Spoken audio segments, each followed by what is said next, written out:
बिस्मिल्लाहिर्रहमानिर्रहीम इय्याका नअबुदु व इय्याका नस्तईन। अस्सलाम वालेकुम रहमतुल्लाहि व बरकातहू नाज़रीन, उम्मीद करता हूँ आप सब खैरियत से होंगे और आप लोगों की ज़िंदगी अच्छी गुजरी होगी। मैं हूँ अमाद मजीद और आप देख रहे हैं यूट्यूब चैनल। आज की बड़ी खबरें लेकर आपकी खिदमत में हाज़िर हूँ।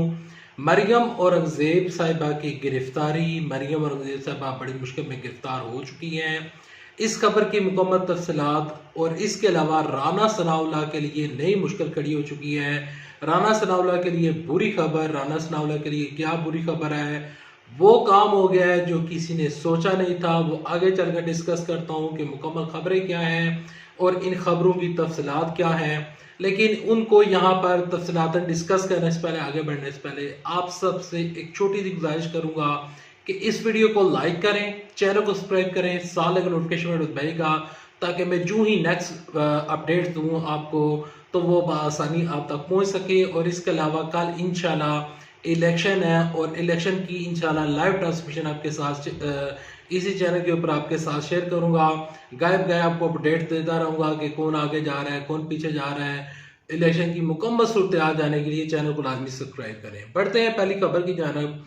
पहली खबर यह है कि राना सनाउल्लाह साहब जो हैं उनके लिए एक नई मुश्किल खड़ी हो चुकी है और वो मुश्किल उन्होंने अपने लिए उन्होंने खुद ही मुश्किल खड़ी की है।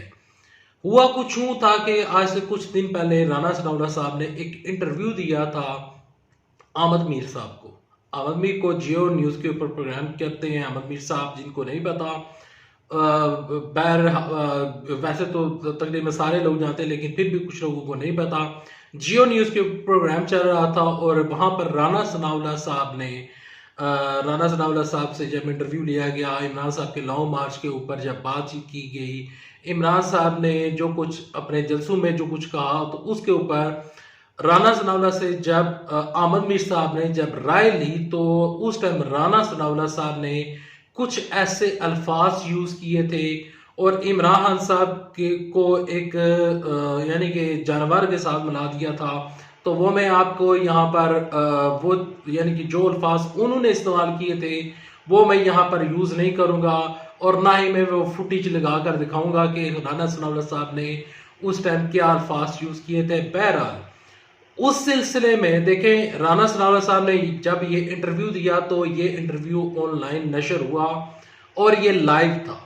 तो हुआ कुछ यूं कि जब राना सनाउल्लाह साहब इंटरव्यू दे रहे थे तो बेशक वो वजीर दाखिला पाकिस्तान है या आपके पास कोई भी वजारत है, इवन कि आप वजीर आजम भी हैं, सदर पाकिस्तान भी हैं, तो आप इस तरह के अल्फाज पेमरा के जो रूल्स लॉ एंड जितने भी रूल्स हैं तो उसमें आप इस तरह के अल्फाज यूज नहीं कर सकते।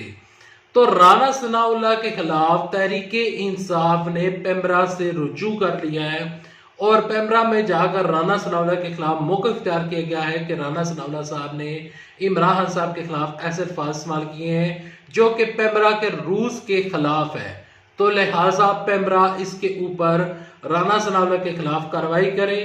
यहाँ पर इमरान खान साहब के ऊपर जो राना सनाउल्लाह ने जो धमकी जितना भी यानी कि राना सनाउल्लाह ने जो धमकी दी कि इमरान साहब को दिस एंड दैट कर देंगे, हम इमरान साहब को लॉन्ग मार्च करने ही नहीं देंगे, तो उसके ऊपर भी जो तहरीक इंसाफ है उन्होंने बाकायदा तौर पर राना सनाउल्लाह साहब के खिलाफ बाकायदा तौर पर जो पंजाब गवर्नमेंट है, चौधरी परवेज इलाही साहब जो हैं वो कह रहे हैं कि राना सनाउल्लाह साहब जो ही पंजाब में घुसेंगे या पंजाब में जो ही आएंगे तो हम उन्हें पंजाब में छुपने की जगह नहीं मिलेगी, हम उन्हें पंजाब में छुपने की जगह नहीं ढूंढने देंगे। राना सनाउल्लाह साहब जो हैं वो हम उनको गिरफ्तार कर लेंगे। लेकिन ये तमाम तर खबरें चल रही हैं, पीटीआई जो है वो राना सनाउल्लाह के खिलाफ बड़ा एक्शन चाहती है और चाह रही है कि राना सनाउल्लाह साहब किसी तरीके के साथ गिरफ्तार हो जाए। लेकिन कल राना सनाउल्लाह साहब के लिए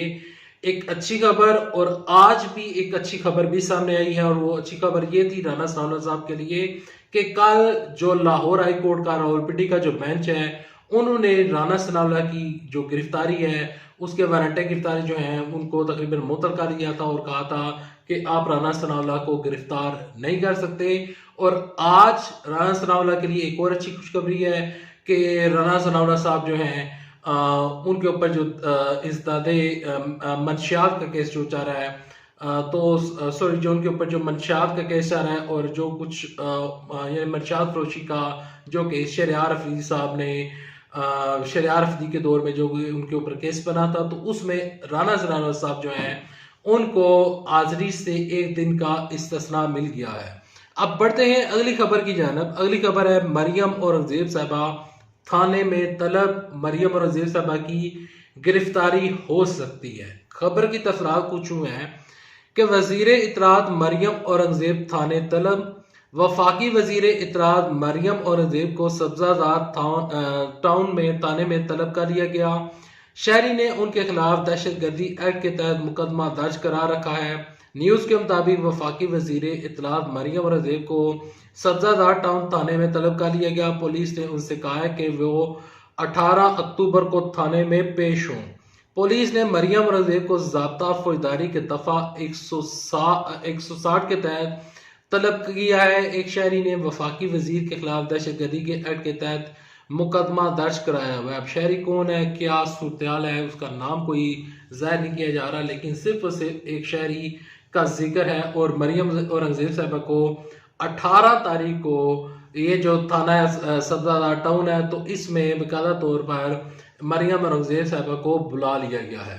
अब ये सूरत हाल है। दूसरी जानब जो जावेद लतीफ़ हैं वो भी इन दोनों अदालत में, कल इस्लामाबाद हाई कोर्ट ने उनके जो वारंट गिरफ्तारी थे, यानी कि उनके ऊपर जो दहशतगर्दी के मुकदमा चल रहे थे, तो वहाँ पर भी उनको इस्लामाबाद हाई कोर्ट की जानिब से रिलीफ मिल गया था। तो यहाँ पर सिचुएशन ये है कि ये जितने भी लोग हैं, यानी कि जो हुकूमत में बैठे हुए हैं, हर शख्स के ऊपर एक न एक मुकदमा है।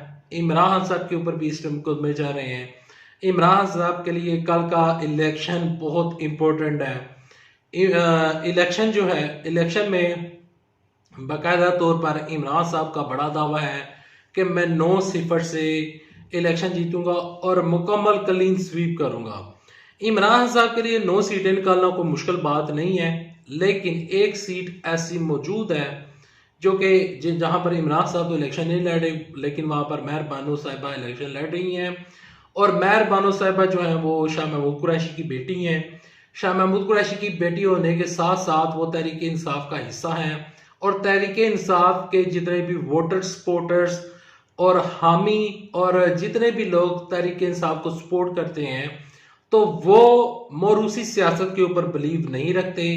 और इस वजह से मेहर बानो साहिबा को जब इलेक्शन में टिकट मिला था, जो यूसुफ रज़ा गिलानी के बेटे के मुकाबले में वो इलेक्शन लड़ रही हैं, तो उस टाइम सोशल मीडिया के ऊपर एक बहुत बड़ा तूफान आ गया था कि मेहर बानो साहिबा को टिकट क्यों भी दिया गया। तहरीक इंसाफ के कुछ लोग नाराज हो गए थे। तो ये रीज़न है और इस रीज़न की बुनियाद के ऊपर मुल्तान में जो इलेक्शन है पीटीआई के लिए, ये इलेक्शन थोड़ा सा मुश्किल है।